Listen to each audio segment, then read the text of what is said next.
যদি এই ইন্ডাস্ট্রিতে কাজ করতে চান, শাকিব খানকে বাপ মেনে তারপরে কাজ করতে হবে, এছাড়া কোনো উপায় নেই। শাকিব খান হচ্ছে বাপ, বাপ কিন্তু বাপই থাকে। আপনার নিশু এইটা ভুলে গেছিল যে এইটা শাকিব খানের এরিয়া। শাকিব খানের এরিয়াতে অন্য কোনো কিছুর খাওয়া নাই, অন্য কোনো কিছু টাইম নাই। এমন আপনার নিশু অনেক আসবে যাবে, শাকিব খান থেকেই যাবে। এখানে শাকিব খানের নাম একা বলতে হবে। শাকিব খানের পাশাপাশি অন্য কেউ আছে এইটা বলার সুযোগ এই ইন্ডাস্ট্রিতে নাই। এখানে বলতে হবে শাকিব খান একক রাজা। এই আপনার নিশু সেইটা ভুলে গেছিল।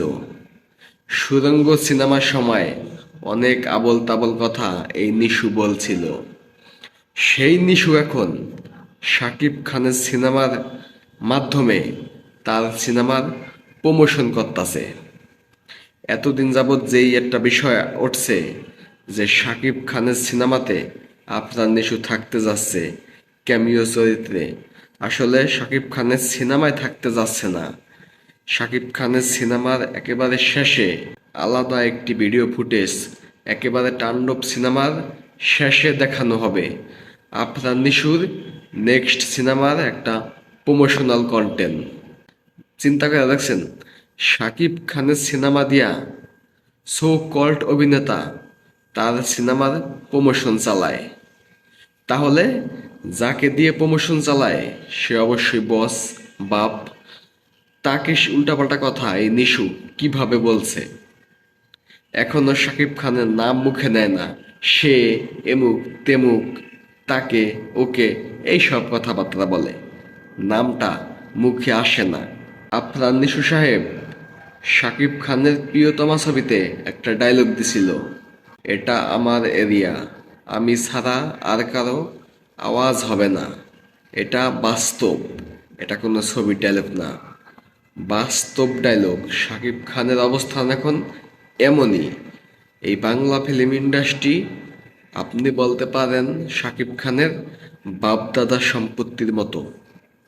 এখানে থাকবেন, এখানে ছবি করবেন, যে ইন্ডাস্ট্রির মালিক যাকে বলা যায় তার সাথে বেদবি। এই বেদবি করে এই শাকিব খানের পিছনে লেগে গত 25 বছরে কেউ টিকে থাকতে পারে নাই। অনেকেই টিকে থাকতে পারত, শুধুমাত্র এই শাকিব খানের সাথে পাকনামি করতে গিয়ে কেউ টিকে থাকতে পারে নাই। আপনিও তাদের কাতারে যোগ দিয়েন না। কাজ করতেছেন, ভালো অভিনয় করেন, চুপচাপ কাজ করেন নিজের মতো করে।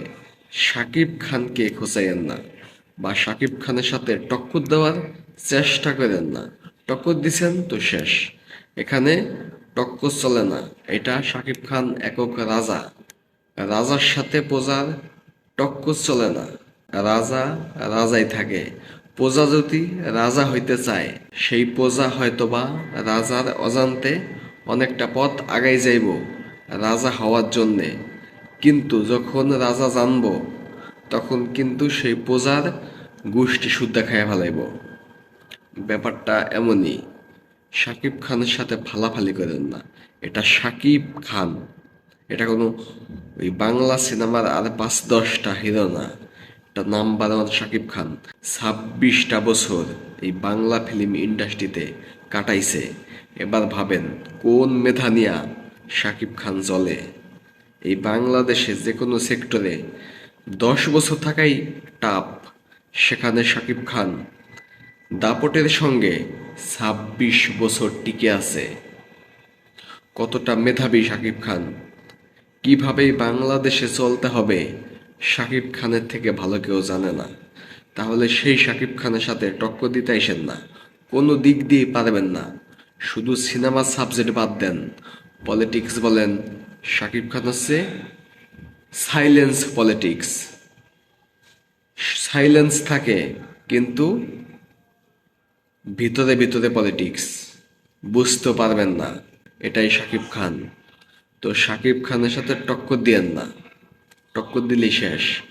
শাকিব খানকে বাপ মানতে হবে। যদি এই ইন্ডাস্ট্রিতে কাজ করতে চান, শাকিব খানকে বাপ মেনে তারপরে কাজ করতে হবে, এছাড়া কোনো উপায় নেই। উপায় একটাই, শাকিব খানকে বাপ মানতে হবে। বুঝছেন নিশু সাহেব?